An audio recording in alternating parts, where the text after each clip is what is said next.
नमस्कार, मैं हूं हर्षिता, विद्याश्रम पीयू कॉलेज में हिंदी लेक्चरर हूं। आज हम द्वितीय पीयूसी के हिंदी पाठ्यपुस्तक साहित्य गौरव के जो गद्दी भाग है उसमें जो आखिरी पाठ है, 8वां पाठ जो है यात्रा जापान की, उसको हम जानेंगे। यात्रा जापान की, जिस तरह इसके शीर्षक में ही है, यह एक यात्रा वृत्तांत है और किस शहर के बारे में है ये भी यहाँ पर कहने की आवश्यकता नहीं। जापान की यात्रा के बारे में यह एक जो है यात्रा वृत्तांत है।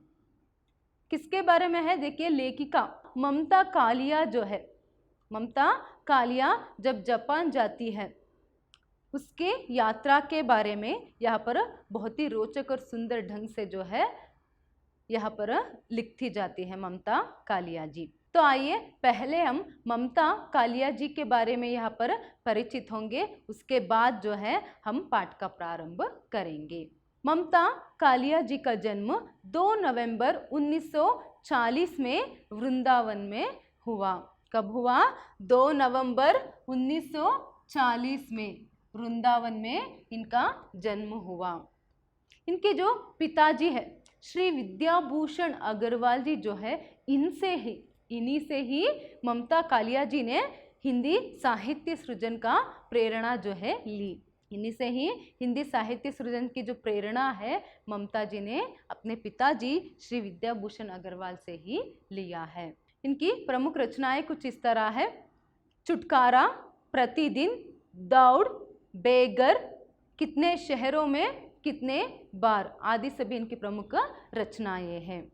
इनकी जो प्रस्तुत यात्रा वृत्तांत है जिसे यहाँ पर आपके पाठ्यक्रम में दी गई है। जब ममता कालिया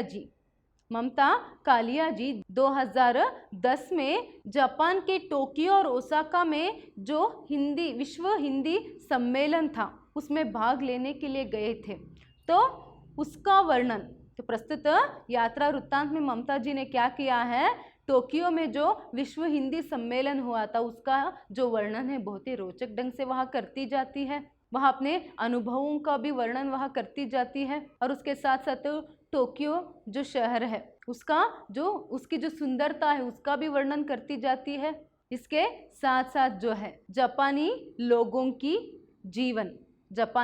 की जनजीवन और उनकी संस्कृति और उसके साथ साथ वह कितने अनुशासन प्रिय है इसका भी वर्णन वह करती जाती है। और उसके साथ साथ जापानी लोगों में जो हिंदी भाषा के प्रति जो प्रेम है उसका भी वर्णन जो है यहाँ पर पाठ में लेखिका करती जाती है। इसके साथ साथ जापान की जो तोदोयाजी मंदिर है उसका भी एक सुंदर वर्णन जो है इस पाठ में ममता जी ने किया है। जापान में हुई तकनीकी प्रगति और जापानी लोगों की जो कर्मनिष्ठता है उनका यहाँ पर परिचय जो है देने के लिए इस पाठ का चयन जो है आपके पाठ्यक्रम में किया गया है।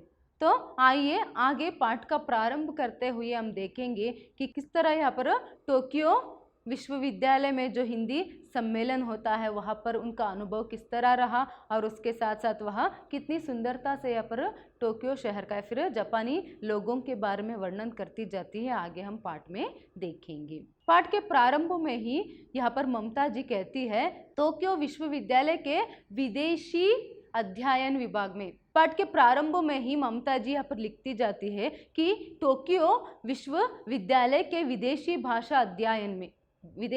भाषा अध्ययन केंद्र में जो यहाँ पर विश्व हिंदी सम्मेलन था, मतलब अंतर्राष्ट्रीय हिंदी सम्मेलन था, उसमें भाग लेने के लिए ममता जी को भी मिलाकर यहाँ पर 6 लोगों की प्रतिनिधि मंडल जो है भारत से जाती है।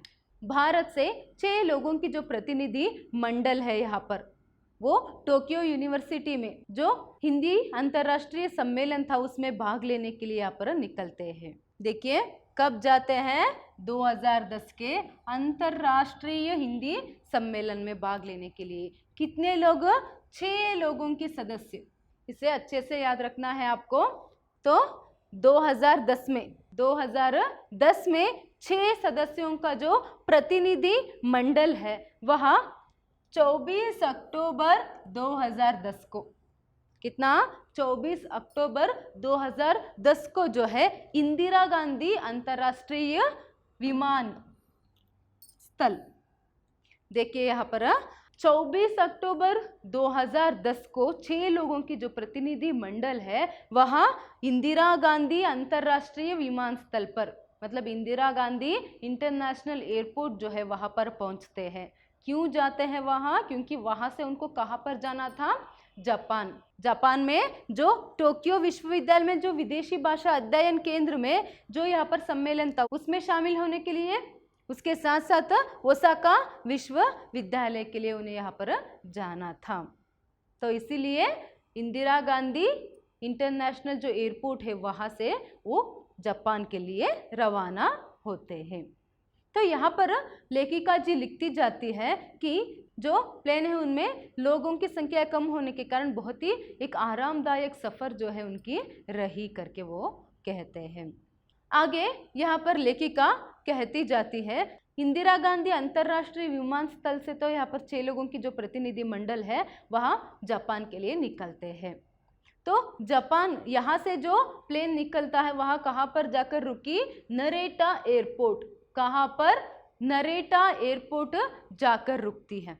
नरेटा एयरपोर्ट के बारे में भी यहाँ पर लेखिका लिखती जाती है, कहती है कि नरेटा एयरपोर्ट जो है वह बहुत ही लंबा था। नरेटा एयरपोर्ट जो है वह बहुत ही लंबा था, बहुत ही बड़ा सा जो एयरपोर्ट है वह था। तो जैसे ही ये लोग वहाँ पर पहुँचते हैं देखते हैं कि नरेटा एयरपोर्ट के दरवाजे पर, नरेटा एयरपोर्ट के बाहर कौन खड़े थे? टोक्यो यूनिवर्सिटी के जो लोग हैं बड़े से वैन में आकर वहाँ पर उनका इंतज़ार, मतलब लेखिका जी और उनके जो जितने भी यहाँ पर प्रतिनिधि मंडल है उनका इंतज़ार वहाँ कर रहे थे। क्यों आए थे? वो उनको रिसीव करने के लिए आए थे। तो एक बड़े से वैन में यहाँ पर टोक्यो विश्वविद्यालय के व्यक्ति जो है उनको यहाँ पर रिसीव करके ले जाने के लिए आए थे। जैसे ही यहाँ पर ये जो प्रतिनिधि मंडल है, लेखिका सहित ये जो प्रतिनिधि मंडल है नरेटा एयरपोर्ट पहुंचते हैं जापान में, तो यहाँ पर क्या होता है? नरेटा एयरपोर्ट से वो सभी एक बड़े से वैन में करीब 100 किलोमीटर की यात्रा तय करके, करीब 100 किलोमीटर की उस वैन में यात्रा तय करके वो निशिकासाई एडोकाबा कू के जो सैन पेटियो होटल है वहाँ पर जाते हैं। कहाँ जाते हैं? नरेटा एयरपोर्ट से सीधा वहाँ निशिकासाई के जो सैन पेटियो होटल है वहाँ पर वहाँ जाते हैं। तो वो सैन पेटियो जो होटल है उसके 7वें मंजिल पर क्या है, उनको रुकने के लिए यहाँ पर इंतज़ाम किया रहता है। तो वहाँ पर वहाँ रुकते हैं। तो फ्रेशअप सभी होते हैं। तो वहाँ पर से मतलब उस 7वें मंजिल से, सैन पेटियो होटल के 7वें मंजिल में खड़े होकर यहाँ पर बाहर देखती है जब लेखिका ममता कालिया जी जब बाहर देखती है तो एक अच्छा सा जो नज़ारा है उनको देखने के लिए मिलता है। क्या है? देखिए रास्ते पर यहाँ पर भीड़ भाड़ नहीं है। वो कहते हैं कि प्रदूषण रहित परिसर मैंने देखा करके, ना ही किसी तरह वहाँ पर एयर पोल्यूशन है और ना ही किसी तरह का नॉइस पोल्यूशन। वो देखते सामने ही एक दुकान थे, जितने भी स्टोर्स वहाँ पर थे उनमें जो है यहाँ पर उसका जो नाम है क्या है, जापानी के साथ साथ चीनी और अंग्रेजी में भी लिखा था करके वो कहती है।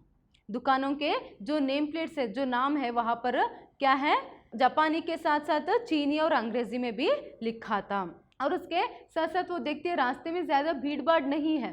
तो यदा कभी कभार क्या है यहाँ पर एक गाड़ी गुजरती दिखाई देती है और ज़्यादातर वो क्या देख रही है यहाँ पर, साइकिल में जो है महिलाएं, साइकिल में जो जापानी लड़कियां हैं वो साइकिल चलाते हुई जा रही है। इस दृश्य को वह देखती है। उनमें से कुछ लोगों ने क्या किया है, अपनी साइकिल के जो बास्केट है, साइकिल के आगे जो है एक बास्केट लगा रहता है और उसमें जो है अपने गोल मटोल बच्चों को बिठाकर जा रही है करके कहती है।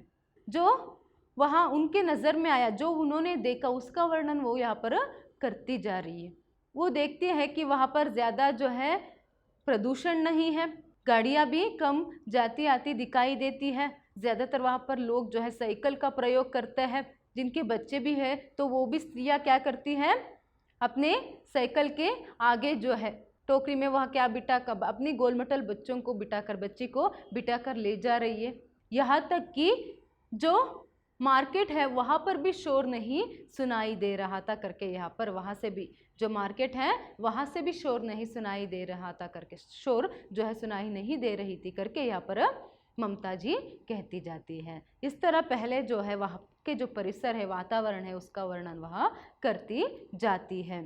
तो आगे यहाँ पर कहती जाती है ममता जी कि सुरेश ऋतुपर्ण, देखिए कौन है यहाँ पर सुरेश ऋतुपर्ण नमूदार जी, टोक्यो यूनिवर्सिटी के अतिथि प्रोफेसर, टोक्यो यूनिवर्सिटी के जो अतिथि प्रोफेसर है सुरेश ऋतुपर्ण नमूदार जी, याद रखिए ये नाम सुरेश ऋतुपर्ण नमूदार।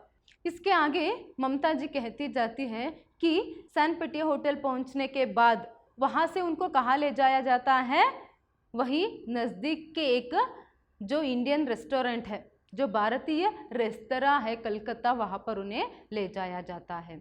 कौन ले जाते हैं? सुरेश ऋतुपर्ण नमूदार जी। कौन है सुरेश ऋतुपर्ण नमूदार जी? वो टोक्यो यूनिवर्सिटी के अतिथि प्रोफेसर थे, वहाँ एक अतिथि प्रोफेसर थे। तो वो क्या है, उसी वैन में उनको लेने के लिए आए थे, तो उनको लेकर जाते हैं सैन पिटिया होटल। तो वहाँ से उसके बाद उनको खाने के लिए कहाँ ले जाते हैं, उसी होटल के नज़दीक जो है एक भारतीय रेस्तरां थी, वहाँ पर उन्हें ले जाते हैं। कौन सा होटल है ये? कलकत्ता। होटल का नाम ही है कलकत्ता। तो वो जो कलकत्ता नामक जो होटल है वहाँ ले जाते हैं। तो वहाँ का जो अनुभव है उसे भी बहुत ही अच्छी तरह से यहाँ पर चित्रित करते जाते हैं। तो देखिए जैसे ही यहाँ पर सभी लोग जो है वो कलकत्ता जो होटल है वहाँ पहुँचते हैं, तो जैसे ही यहाँ पर सभी लोग जो है, जैसे सुरेश ऋतुपर्ण जी, कौन यहाँ पर? सुरेश ऋतुपर्ण नमूदार जी जो है, सुरेश ऋतुपर्ण नमूदार जी जो है, जैसे ही उनको कलकत्ता होटल ले जाते हैं, तो यहाँ पर लेखिका जी क्या देखती है, सामने की दीवार पर एक ताजमहल की तस्वीर है जिसके सामने 2 ऊंट है और वहाँ पर लिखा हुआ है कि इनक्रेडिबल इंडिया। क्या लिखा हुआ था वहाँ पर? इनक्रेडिबल इंडिया करके वहाँ पर लिखा गया था। और उसके साथ साथ जैसे वो अंदर जाकर बैठते हैं, देखते हैं तो वहाँ पर जो है डोसा और भारतीय मसालों की जो सुगंध है वो पूरे रेस्तरां में, रेस्तरां का अर्थ यहाँ पर क्या है? रेस्टोरेंट। तो पूरे रेस्टोरेंट में, पूरे होटल में जो है यहाँ पर उसकी जो सुगंध है, भारतीय मसालों की सुगंध और डोसे की जो सुगंध है वहाँ छाई हुई थी।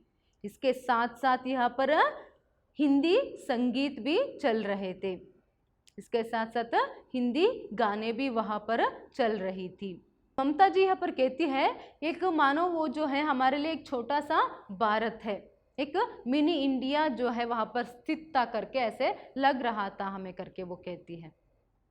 ठीक है, पहले जाकर जैसे ही वो बैठते हैं उनको पीने के लिए गर्म पानी दिया जाता है। क्या दिया जाता है पीने के लिए? गर्म पानी। क्यों? क्योंकि आप किसी भी होटल में जाओ, ममता जी कहती है जापान में यहाँ पर आप किसी भी होटल में जाओ, सबसे पहले जो है आपको जो है पीने के लिए गर्म पानी दी जाती है। ये क्या है? यहाँ का रिवाज है, संप्रदाय है करके यहाँ पर कहती है।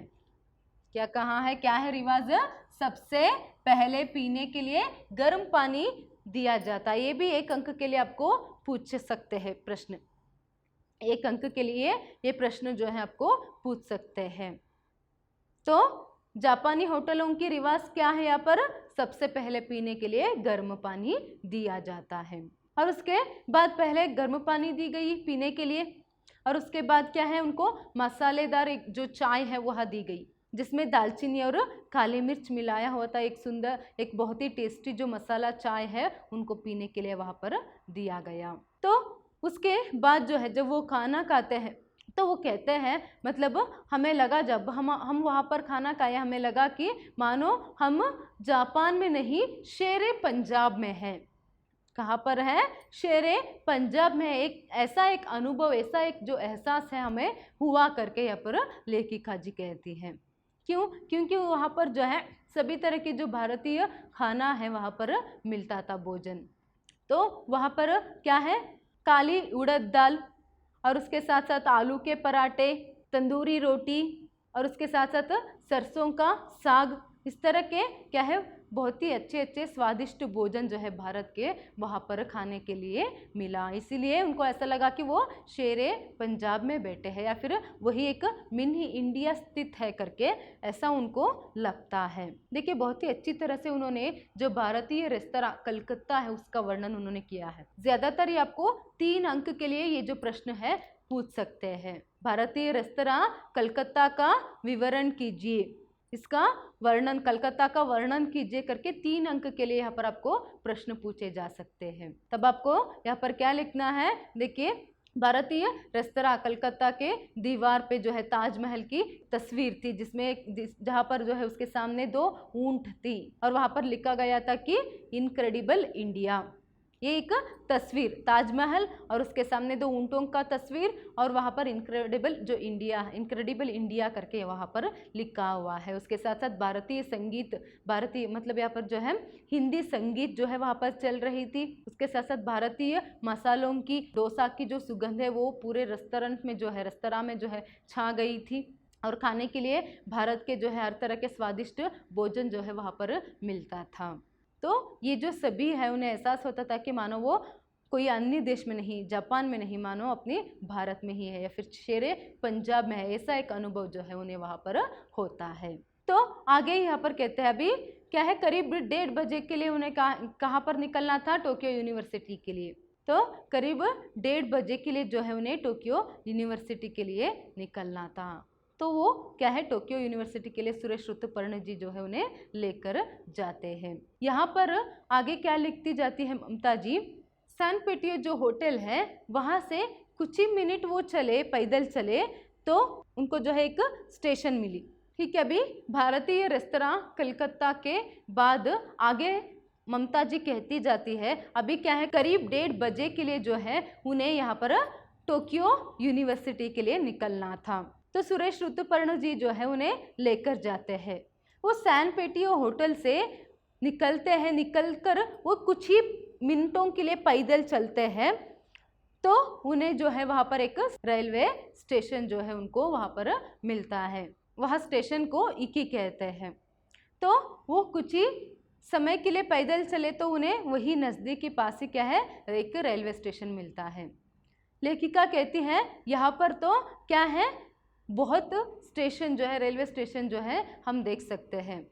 जिस तरह हम बस स्टॉप को देख सकते हैं ना, वैसे ही जापान में क्या है, कदम कदम पर बहुत सारे रेलवे स्टेशन यहाँ पर हम देख सकते हैं करके ममता जी कहती है। ठीक है, रेलवे स्टेशन जाने के बाद जो सुरेश ऋतुपर्ण जी है वह क्या करते हैं, एक मशीन में, टिकट की मशीन में पैसे नोट डालते हैं। उसके बाद क्या है, वो टिकट निकालते हैं। तो यहाँ पर टिकट के लिए भी कौन है, यहाँ पर एक मशीन है, एक स्वयंचालित मशीन।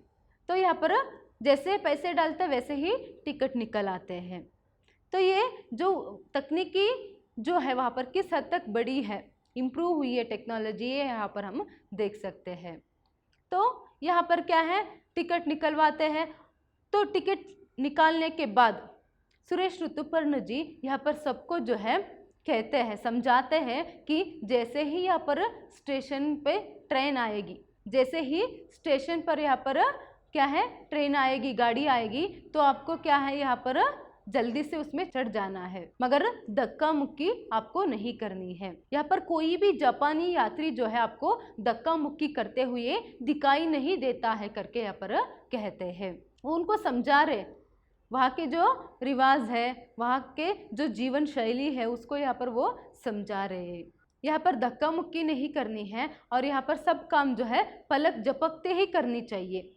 पलक झपकते ही करने का अर्थ क्या है, बहुत ही जल्दी जल्दी जो है यहाँ पर काम निपटा लेनी चाहिए करके समझा रहे। कौन समझा रहे, सुरेश ऋतुपर्ण जी। स्टेशन के प्लेटफॉर्म पर थोड़ी थोड़ी दूर में यहाँ पर लाल लकीर जो है खींची हुई है। रेलगाड़ी की हर एक जो डिब्बा है उसी लकीर के सामने खुलती है। पहले सभी उतर के जाएंगे, उसके बाद क्या है, आपको क्या होना है, उस लकीर के क्या है पास ही खड़े रहना है, उस लकीर के आसपास ही यहाँ पर साइड में खड़े रहना है। उस लकीर के बीच में से उतर के जाएंगे, गाड़ी में से लोग उतर के जाएंगे, उनके उतर के जाने के बाद जो है एक एक करके यहाँ पर आपको गाड़ी में चढ़ना है करके बहुत ही अच्छी तरीके से यहाँ पर लेखिका जी और उनके साथ साथ जो प्रतिनिधि मंडल थे जो प्रतिनिधि लोग थे उस मंडल को, मतलब उन सभी लोगों को यहाँ पर सुरेश ऋतुपर्ण जी समझाते हैं कि यहाँ पर सब कुछ काम जो है आंख झपकते कर लेनी चाहिए। इसका अर्थ क्या है, बहुत ही जल्दी जल्दी यहाँ पर काम निपटा लेनी चाहिए। पहले तो वो क्या करते हैं, यहाँ पर टिकट मशीन में खूब सारे नोट डालकर टिकट निकालते हैं और उसके बाद उनको समझाते हैं कि यहाँ पर धक्का मुक्की नहीं करनी है। और एनी से जो लाल लकीर वहाँ पर प्लेटफॉर्म में जो जगह जगह पर जो लाल लकीर खींची गई है उसी के पास आपको खड़े होनी है। दोनों साइड में बीच में से जो लोग हैं निकल के जाएंगे, उतरने वाले जो है जो लोग वहाँ से निकल के जाएंगे। उसके बाद जो है आपको ट्रेन के अंदर, रेलगाड़ी के अंदर चढ़नी है करके। तो इसी तरह रेलगाड़ी आती है और वहाँ चढ़ भी जाते हैं। तो रेलगाड़ी के अंदर जाने के बाद वह देखते हैं वहाँ पर बैठने के लिए जगह कम है, मगर खड़े होने के लिए जो जगह है वह ज़्यादा है। हम सामान्य तौर पर क्या देखते हैं, रेलगाड़ियों में बैठने के लिए जगह ज़्यादा रहती है और खड़े होने के लिए जो है जगह कम। मगर जापान में वो देखती है, वो हैरान हो जाती है। अभी बैठने के लिए जो सीट की व्यवस्था जो है या फिर जो जगह है वह बहुत ही कम है और जो खड़े होने के लिए जो जगह है वह बहुत ही ज़्यादा है। यह सभी लोग जो है रेलगाड़ी के अंदर चढ़कर बैठ जाते हैं। वहाँ पर क्या देखती है ममता जी, वहाँ पर देखती है कि जो है वहाँ पर जो बोर्ड लगे हुए हैं तो वहाँ पर काफ़ी जगह जो है लंबी सीटों के लिए छोड़ी गई है। वहाँ पर लिखा है कि क्या है, कर्टसी सीट्स। क्या लिखा है वहाँ पर, कर्टसी सीट्स करके। वहाँ पर चित्रात्मक अक्षर, बहुत ही चित्रात्मक भाषा शैली जो है जापान की है करके वो कहती है। वहाँ पर क्या है, कुछ चित्र है, बच्चे को पकड़ी हुई स्त्री का चित्र और झुके हुए वृद्ध का चित्र, एक बीमारी स्त्री का चित्र, बच्चों को पकड़े हुए स्त्री का चित्र। इस तरह बहुत ही जो चित्र है वहाँ पर है। वहाँ पर क्या है, स्त्रियों के लिए, वृद्धों के लिए इस तरह अलग अलग करके क्या है यहाँ पर सीट जो है नहीं रहते, मगर कर्टसी सीट्स करके रहते हैं। इसका अर्थ क्या है, जिनको यहाँ पर आवश्यकता है वो लोग यहाँ पर बैठ सकते हैं। इस तरह यहाँ पर जो है हम देख सकते हैं कि किस तरह जापान की ट्रेनों में बहुत ही अच्छे से यहाँ पर वर्णन करती जाती है लेखिका जी। ममता जी कहती है जापान की ट्रेन में जो है बैठने के लिए जगह कम है और खड़े रहने के लिए जगह ज़्यादा है और उसके साथ साथ बहुत ही लंबी सीट जो है वहाँ पर खाली ऐसे ही छोड़ी गई है। वहाँ पर लिखा है कि कर्टसी सीट्स करके, जिनको यहाँ पर आवश्यकता है वो लोग वहाँ पर बैठ सकते हैं। तो वहाँ पर चित्र भी है, बच्चों के साथ रहने वाली स्त्री और उसके साथ साथ वृद्ध का चित्र, व्हील चेयर पर बैठे हुए व्यक्ति का चित्र, बीमार व्यक्ति का चित्र। इस तरह बहुत ही जो चित्र है वहाँ पर लगाया हुआ है। और उसके बाद यहाँ पर कहते हैं पूरी ट्रेन में सिर्फ सन्नाटा था। जितनी भी बातचीत हो रही थी वो सभी लोग जो है, अगर थोड़ी आवाज़ जो है उसमें सुनाई दे रही थी तो वो सिर्फ क्या है, हम हिंदुस्तानी लोगों का ही करके ममता जी कहती है। मतलब वहाँ के जो लोग हैं ज़्यादा बोलते नहीं हैं, वहाँ के जो लोग हैं ज़्यादा बोलते नहीं हैं। और उसके साथ साथ क्या है, कुछ लोग खड़े खड़े ही अपने मोबाइल पर कुछ टाइप कर रहे हैं और कुछ लोग अपने मोबाइल में जो है गाने सुन रहे हैं और कुछ स्त्रियां जो है यहाँ पर मेकअप करने में बिजी है। तो इस तरह यहाँ पर कहते जाते हैं जो नज़ारा वो उस ट्रेन में देखते हैं, अंदर ट्रेन के अंदर देखते हैं, उसका वर्णन अभी तक यहाँ पर ममता जी कर रही थी। तो अभी ट्रेन के बाहर भी जो वो देखते हैं उसका भी वर्णन वहाँ करती है कि क्या है, ये जो रेल जाल है, ये जो रेल जाल है, जो पटरी जाल है, इसे हम समझ ही नहीं पाए। कहीं हम क्या है ज़मीन के ऊपर से जाते तो कहीं पर क्या है ज़मीन के अंदर से। न जाने कितने धरातलों में छिपी हुई है, टोक्यो की सुंदरता न जाने कितनी धरातलों में छुपी हुई है करके यहाँ पर ममता जी कहती है। तो आगे यहाँ पर ममता जी कहती जाती है शालीनता जो है जापान का गुणधर्म है। क्या है जापान का गुणधर्म? शालीनता। शालीनता जापान का गुणधर्म है करके यहाँ पर ममता जी कहती हैं। क्यों ऐसे कह रही है? क्योंकि वहाँ के जो लोग हैं बिना एहसान जताए मदद के लिए आगे आते हैं। बिना एहसान जताए वो क्या करते हैं? मदद के लिए आगे आते हैं। इसका अर्थ क्या है? उनमें बहुत ही जो है हेल्पिंग नेचर जो है वह बहुत ही ज़्यादा होती है करके यहाँ पर ममता जी कह रही है। और वहाँ पर बोलते कम है, काम ज़्यादा करते हैं। इसीलिए शायद क्या है, वह जो लोग हैं उनके मुख में जो है इतनी शांत भाव जो है उनके मुख में हम देख सकते हैं। इसीलिए उनके मुख पर एक शांत भाव हम देख सकते हैं करके यहाँ पर लेखिका कहती है। ठीक है, अभी वो क्या है, अभी टोक्यो से, अभी वो जो है टोक्यो के विदेशी अध्ययन सभागार के लिए निकलते हैं। टोक्यो यूनिवर्सिटी तो वहाँ आ गए, पहुँच गए, तो वहाँ के जो विदेशी अध्ययन है सभागार जो है वहाँ पर वहाँ पहुँचते हैं। टफ्स, देखिए टफ्स का अर्थ यहाँ पर क्या है, Tokyo university of foreign studies. क्या है टफ्स का अर्थ, टफ्स का अर्थ यहाँ पर क्या है, Tokyo university of foreign studies. इसके जो निदेशक कौन है, प्रोफेसर फुजुई ताकेशी। ये आपको बहुत अच्छे से याद रखना है। टफ्स का फुल फॉर्म क्या है, टोक्यो। देखिए टोक्यो का अर्थ यहाँ पर टोक्यो है, टोक्यो को ही यहाँ पर टोक्यो करके प्रयोग किया गया है। तो टफ्स जो है उसका फुल फॉर्म यहाँ पर क्या है, Tokyo university of foreign studies. इसके निदेशक कौन है यहाँ पर, प्रोफेसर फुजुई ताकेशी। आपको अच्छे से याद रखना है, फुजुई ताकेशी। देखिए लेखिका ममता कालिया जी और उनके साथ साथ बाकी जो लोग रहते हैं वो सभी लोग यहाँ पर टफ्स पहुँचते हैं। टफ्स के जो सभागार है, जो हॉल है, वहाँ पर वो पहुँचते हैं और देखते हैं कि वहाँ पर कितने सारे जो जापानी छात्र हैं, छात्र का अर्थ यहाँ पर क्या है, स्टूडेंट्स। तो कितने सारे छात्र वहाँ पर बैठे हुए हैं और वहाँ क्या कर रहे हैं, हिंदी में वार्तालाप करने की, आपस में हिंदी में बात करने की जो कोशिश है वो बच्चे कर रहे थे। तो इसे देखकर लेखिका जो है बहुत ही खुश होती है। और उसके बाद जैसे ही वो वहाँ पर पहुँचते हैं तो वहाँ जो है उनको कौन वेलकम करता है, टफ्स के जो निदेशक है, कौन है, फुजुई ताकेशी जी उनको वेलकम करते हैं। तो लेखिका यहाँ पर कहती है उनकी जो अनौपचारिक व्यवहार है वो हमें बहुत ही आत्मीय लगा। तो बहुत ही आत्मीयता से वो उनके साथ हिंदी में ही बात करते हैं, हिंदी में ही क्या है बात करते हैं। उसके बाद यहाँ पर सत्र का प्रारंभ होता है। तो प्रोफेसर फुजुई ताकेशी जो है यहाँ पर लेखिका और उनके साथ जितने भी प्रतिनिधि लोग रहते हैं उन सबका यहाँ पर जो है स्वागत करते हैं और उसके बाद क्या है उन सबके साथ बहुत ही प्रेम से, बहुत ही आत्मीयता से क्या है व्यवहार करते हैं।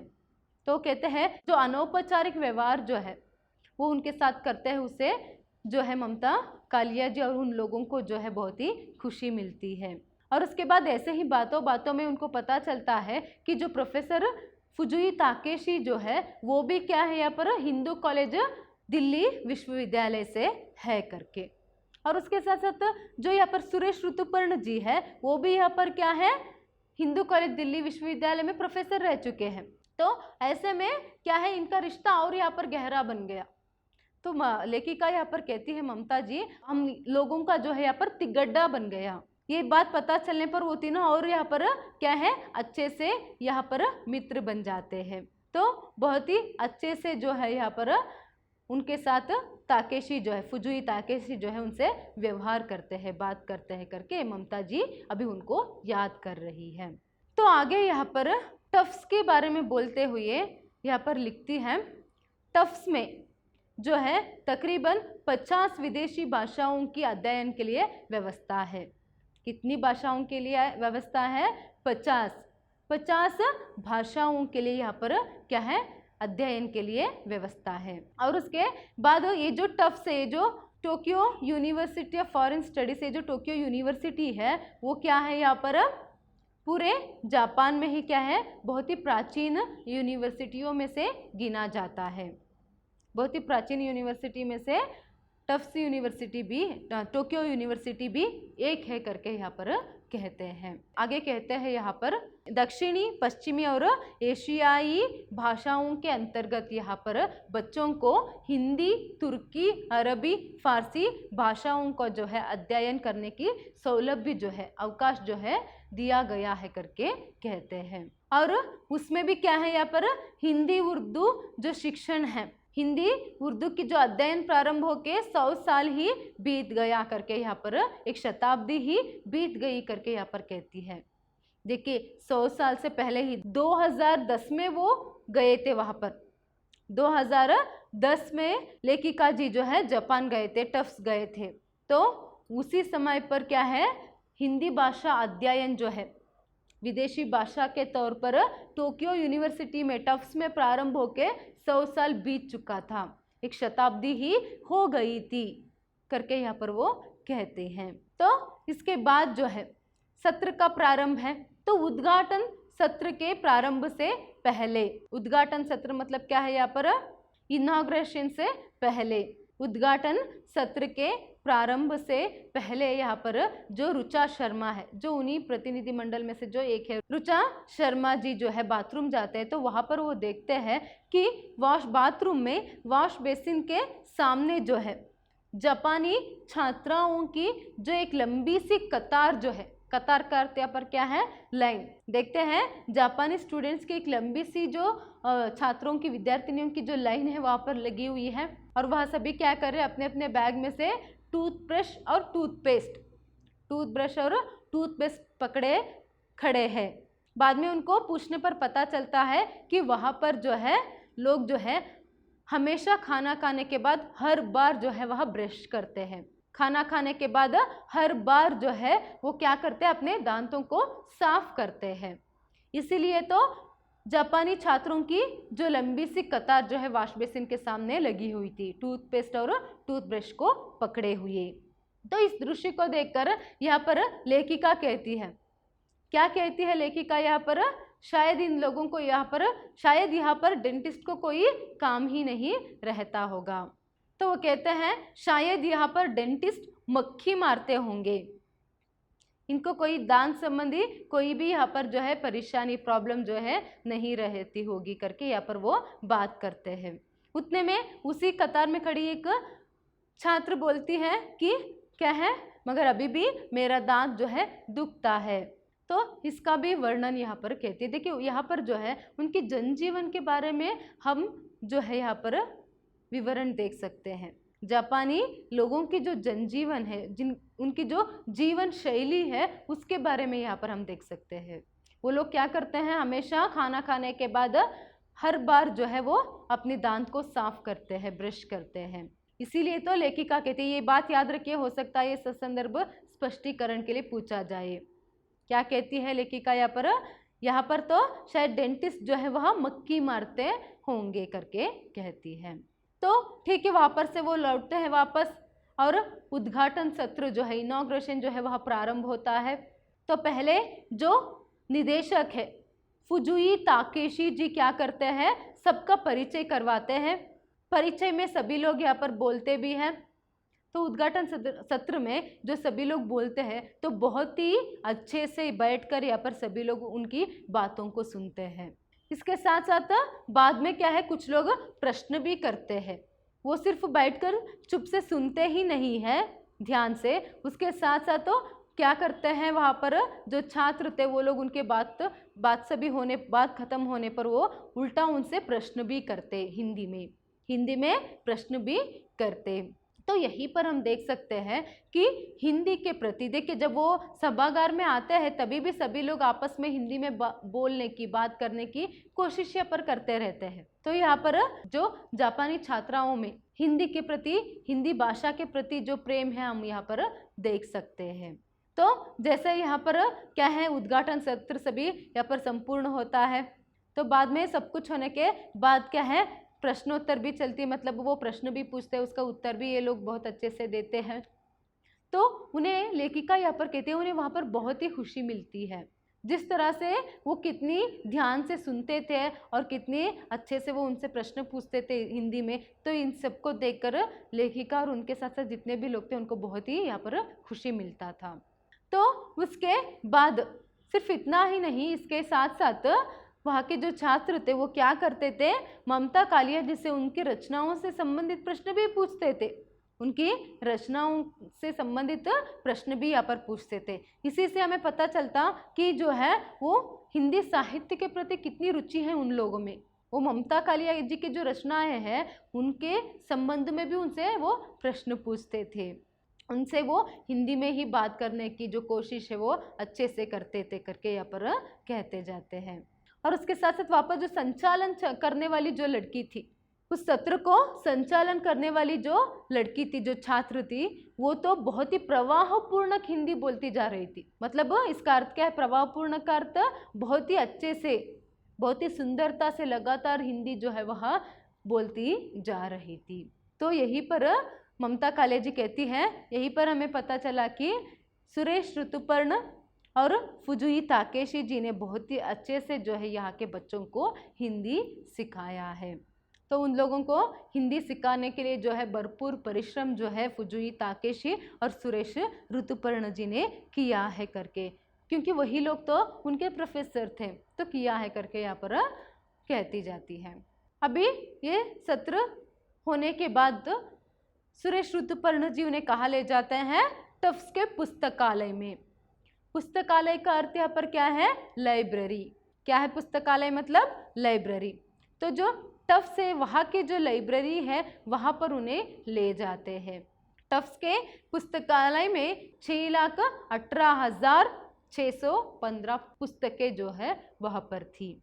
देखिए बहुत ही एक अच्छा सा पुस्तकालय था वहाँ। आगे उसी पुस्तकालय के बारे में कहते हुए ममता जी यहाँ पर लिखती है कि वहाँ पर क्या है, आपको जो पुस्तक चाहिए वहाँ पर जाने के बाद क्या है, वो एक अलमारी में पुस्तक रहती है। आपको वहाँ पर अलमारी में एक बटन दबानी है तो जो पुस्तक आप चाहते हो वो क्या है, आपके सामने आ जाएगा और उस पुस्तक को लीजिए। उस पुस्तक को लेकर आप जितना वहाँ पर पढ़ना चाहते हो, नोट्स बनाना चाहते हो बनाओ। बाद में उस पुस्तक को क्या है, वहीं पर रखकर उस पुस्तक को पढ़ने के लिए पर्याप्त जगह जो है वहाँ पर थी, तो वहीं पर पढ़ना है। बाद में एक बटन दबाने पर वो पुस्तक जो है वापस चली जाएगी। ये वहाँ की जो तकनीकी है उसको यहाँ पर प्रतिबिंबित करता है। पुस्तकालय में भी, लाइब्रेरी में भी क्या है, एक अच्छा तकनीकी जो है, टेक्नोलॉजी जो है हम देख सकते हैं। इसीलिए तो क्या है, जो पुस्तक आप चाहते हो जाओ अलमारी पर एक बटन दबाओ, जो आप पुस्तक चाहते हो वो आपके सामने आ जाएगा। वहाँ पर पर्याप्त जगह है, जितना समय चाहो आप पढ़ो, लिखो, नोट्स बनाना चाहते हो लिखो, बाद में एक बटन दबाने पर वो पुस्तक चली जाएगी, बाद में आप लौट सकते हो। इस तरह यहाँ पर क्या है, वहाँ के जो पुस्तकालय है वहाँ का एक सिस्टम था। इसके बाद यहाँ पर कहते हैं कि वहाँ पर तो जो है हिंदी के जो बहुत ही दुर्लभ पुस्तकें हैं, हिंदी के बहुत ही दुर्लभ पुस्तकों को भी मैंने वहाँ पर देखा करके यहाँ पर कहते हैं। बहुत सारी पुस्तकों का नाम वह लेती है। देखिए उस लाइब्रेरी में हिंदी भाषा के साथ साथ वहाँ पर ब्रज, मैथिली, पहाड़ी, भोजपुरी, इसी तरह बहुत सारे भारतीय बोलियों का भी, भारतीय भाषाओं का भी क्या है, पुस्तकें जो है वहाँ पर उपलब्ध थी। इंडिका भाषा के अंतर्गत यहाँ पर हिंदी भाषा और कुल्लू मतलब पहाड़ी भाषा, राजस्थानी और उसके साथ साथ यहाँ पर ब्रज भाषा, अवधी भाषा, इस तरह सब तरह की जो पुस्तकें हैं, सब बोलियों की और भाषाओं की जो पुस्तकें हैं, दुर्लभ पुस्तकें जो है वहाँ पर थी करके यहाँ पर कहती जाती है। वहाँ पर जितना यहाँ पर आप पढ़ना चाहते हो पढ़ो। उसके बाद लौटते समय जो है एक अलार्म वहाँ पर जताता है कि आपके पास कोई छुपी हुई पुस्तक नहीं है। क्या है जो यहाँ पर अलार्म क्या जताता है? अलार्म जो है वो कि कोई छुपी हुई पुस्तक नहीं है, कि आपके पास कोई छुपी हुई पुस्तक नहीं है। देखिए ये आपको 1 अंक के लिए पूछा जा सकता है, बहुत ही ज़रूरी प्रश्न है। पुस्तकालय से बाहर निकलते समय जो अलार्म बजता है वह क्या जताता है? क्या जताता है वह अलार्म? कि आपके पास कोई छुपी हुई पुस्तक नहीं है करके। और इस नियम से वह किसी को कोई तकलीफ नहीं थी, क्योंकि वहाँ के सभी लोग जो है बहुत ही अनुशासन प्रिय थे। क्या थे? जापानी लोग बहुत ही अनुशासन प्रिय। जापानी लोग जो है बहुत ही अनुशासन प्रिय थे करके यहाँ पर कहते हैं। इसीलिए वहाँ के जितने भी अनुशासन, जितने भी नियम है, उनका जो पालन है बहुत ही प्रेम से, बहुत ही सम्मान से जो है उसका पालन वह करते हैं। तो पुस्तकालय के संबंध में लिखते हुए यहाँ पर ममता कालिया जी जो है कहती है कि ये जो पुस्तकालय है उसकी जो तकनीकी है बहुत ही अच्छी है, और उसके साथ साथ वहाँ के जो नियम है, वहाँ की जो व्यवस्था है वह भी बहुत अच्छा है। एक बटन दबाने पर पुस्तक आपके सामने आ जाएगी, पढ़ने पर एक बटन दबाने पर वह फिर से वापस चली जाएगी, अलमारी बंद हो जाएगा, और वहाँ से लौटते समय अलार्म जताता है कि आपके पास कोई छिपी हुई किताब नहीं है। इन सब को छोड़िए, इसके साथ साथ हिंदी भाषा के साथ साथ बहुत सारी भारतीय भाषाओं की जो साहित्य जो है पुस्तकें जो है साहित्यिक पुस्तकें जो है वहाँ पर है, जो बहुत ही दुर्लभ है। तो यहाँ पर वो कहती है कि इतनी सारी जो पुस्तकें हैं, इतनी सारी दुर्लभ ग्रंथ जो मैंने यहाँ पर देखा, टफ्स के पुस्तकालय में देखा, वो तो मैंने क्या है यहाँ पर केंद्रीय पुस्तकालय कलकत्ते में भी नहीं देखा करके यहाँ पर ममता कालिया जी कहती है। देखिए पुस्तकालय के बारे में भी यहाँ पर आपको 3 अंक के लिए प्रश्न पूछेंगे। बहुत ही पुराने जो किताब है, जो यहाँ पर भारत में भी कुछ पुस्तक तो ममता जी यहाँ पर कहती है कुछ पुस्तक तो यहाँ पर भारत में भी देखने को नहीं मिलता, उतनी पुरानी पुस्तक जो है, उतनी दुर्लभ पुस्तक जो है यहाँ पर मुझे देखने को मिला करके यहाँ पर वो कहती है। इसके साथ यहाँ पर वो कहते हैं जो प्रवासी रचनाकार है सुब्रमणी, उनका जो डौका पुराना जो है वो भी मुझे यही देखने को मिला करके कहती है। इस तरह वो टफ्स के जो पुस्तकालय है उसका वर्णन वो करती जाती है। आज के लिए इतना ही। देखिए आज के सेशन में हमने यहाँ पर किस तरह लेखिका जो है अपनी जापान की यात्रा के बारे में वो लिखती है, क्यों वह जापान के लिए निकलती है, क्योंकि उनको जो है टोक्यो में विश्व हिंदी सम्मेलन में भाग लेना था। तो एक 6 प्रतिनिधि सदस्यों का जो मंडल है, ग्रुप है, वह कहाँ जाती है, जापान जाती है। तो वहाँ पर जापान की नरेटा एयरपोर्ट पहुँचते पहले, उसके बाद नरेटा एयरपोर्ट पहुँचने के बाद जो है वो निशिकासाई के जो सैन पेटियो होटल है वहाँ पर जाते हैं। वहाँ से जो वो कहाँ जाते हैं, भारतीय रेस्तरां कलकत्ता है वहाँ जाते हैं। उसके बाद उन्हें एक अच्छा अनुभव जो है वहाँ पर होता है, उन्हें लगता है कि मानो वो जो है कहाँ पर है, शेरे पंजाब में है, या फिर एक छोटा बार जो है वह स्थित है। इस तरह का एक अच्छा अनुभव उनको मिलता है। उसके साथ साथ यहाँ पर उसके बाद वो वहाँ के जनजीवन की जो शैली है, जीवन शैली है, उसका वर्णन वहाँ पर करती है। आगे क्या है, वो रेलवे स्टेशन और उसके बाद वहाँ की जो जाल है, पटरियों की जो जाल है, उनका वर्णन वहाँ करती है। बाद में टोक्यो यूनिवर्सिटी के जो छात्र है, टफ्स के जो यहाँ पर छात्र है, उनमें जो हिंदी भाषा के प्रति जो प्रेम है उस भाव का भी वर्णन यहाँ पर करती है। टफ्स के जो यहाँ पर पुस्तकालय है उसका भी वर्णन यहाँ पर वो करती जाती है। तो आगे जापान की यात्रा में आगे कौन से अनुभवों को वहाँ पर चित्रित करती जाती है, नेक्स्ट सेशन में देखेंगे। नमस्कार।